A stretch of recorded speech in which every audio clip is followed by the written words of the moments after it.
क्या आप भी छोटी-छोटी चीज़ों पर ओवरथिंक करते हैं? उसने रिप्लाई क्यों नहीं किया? वो ऑनलाइन था फिर भी मैसेज क्यों नहीं किया? क्या लोग सच में ट्रस्टवर्दी होते भी हैं? अगर ये सारे थॉट्स आपके माइंड में बार-बार आते हैं, तो मे बी आपको ट्रस्ट इश्यूज़ हैं। And honestly trust issues mentally बहुत एग्ज़ॉस्टिंग होता है। Constant anxiety, fear, overthinking and self doubt, ये सब मिलकर धीरे-धीरे इंसान की मेंटल पीस ख़त्म कर देती हैं।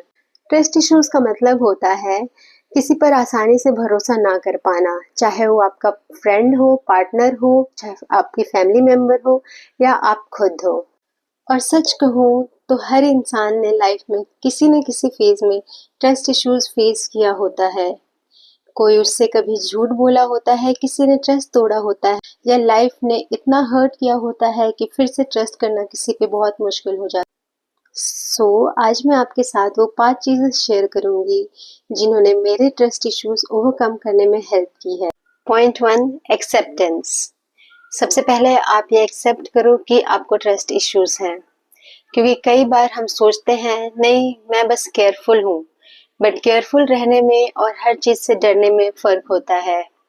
जब हम हर सिचुएशन में वर्स्ट इमेजिन करने लगते हैं, हर इंसान से डरने लगते हैं, तो वहाँ हीलिंग की ज़रूरत होती है। सो ऑनेस्टली खुद से पूछो, क्या मैं हद से ज़्यादा ओवरथिंक करता हूँ? क्या मैं अच्छे लोगों पे ट्रस्ट नहीं कर पाता हूँ? Because healing start with awareness. Point 2, spend time with yourself. मैंने खुद के साथ टाइम स्पेंड करना स्टार्ट किया। मैं सोने से पहले अपनी फीलिंग्स लिखती थी। क्या चीज़ मुझे ट्रिगर कर रही थी?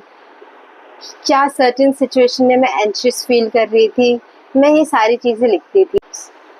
And trust me, journaling really help, क्योंकि कई बार प्रॉब्लम प्रेजेंट पर्सन नहीं होता है, बल्कि हमारा पास्ट पेन होता है। कभी कभी हम प्रेजेंट पर्सन पे नहीं, अपने पास्ट एक्सपीरियंसेस पे रिएक्ट कर रहे होते हैं। Point 3, take responsibility. ये पॉइंट मेरे लिए गेम चेंजर था। मैंने रियलाइज किया कि अगर मुझे ट्रस्ट इश्यूज हैं, तो मैं ये दूसरे इंसान से एक्सपेक्ट नहीं कर सकती कि वो मुझे सिक्योर फील करवाए। यस, रीअश्योरेंस इम्पॉर्टेंट है, बट हीलिंग आपकी भी रिस्पॉन्सिबिलिटी है, क्योंकि अगर आपका माइंड हमेशा फियर मोड में रहेगा, तो लॉयल लोग भी आपको सस्पिशियस लगने लगेंगे। तो instead of blaming everyone, start working on yourself. अपने ट्रिगर्स समझो, काम कम्युनिकेशन रखो, एंड बार बार लोगों को टेस्ट करना बंद कर दो। Point 4, learn to trust again. I know, फिर से ट्रस्ट करना किसी पे बहुत स्कैरी लगता है। एक चीज मैंने सीखी, अगर आपको खुद पर भरोसा है, भगवान पर भरोसा है, तो धीरे धीरे आपको लाइफ पे भी ट्रस्ट होना स्टार्ट हो जाता है, और हर इंसान आपको हर्ट करने नहीं आता है। And yes, I can understand, trust करना रिस्की होता है, बट विदाउट ट्रस्ट कोई भी रिलेशनशिप नहीं बन सकता है। हेल्दी रिलेशनशिप के लिए कभी कभी आपको लीप ऑफ फेथ लेना पड़ता है।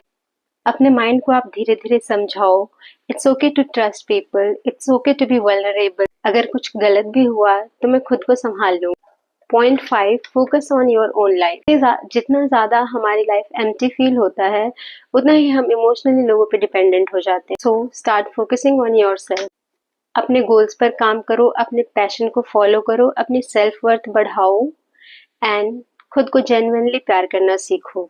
क्योंकि जब आपकी पूरी हैप्पीनेस किसी और पर्सन पे डिपेंड करता है, तो फियर ऑटोमेटिकली रिलेशनशिप में जनरेट हो जाता है। जब आपकी अपनी आइडेंटिटी होती है, अपना पर्पस होता है, तो ट्रस्ट बिल्ड होता है, ऑब्सेशन नहीं।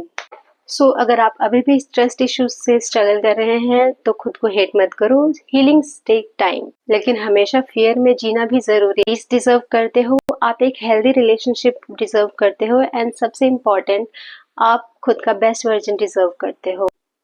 Take small steps, be patient with yours, and remember, trust की शुरुआत हमेशा खुद से होती है।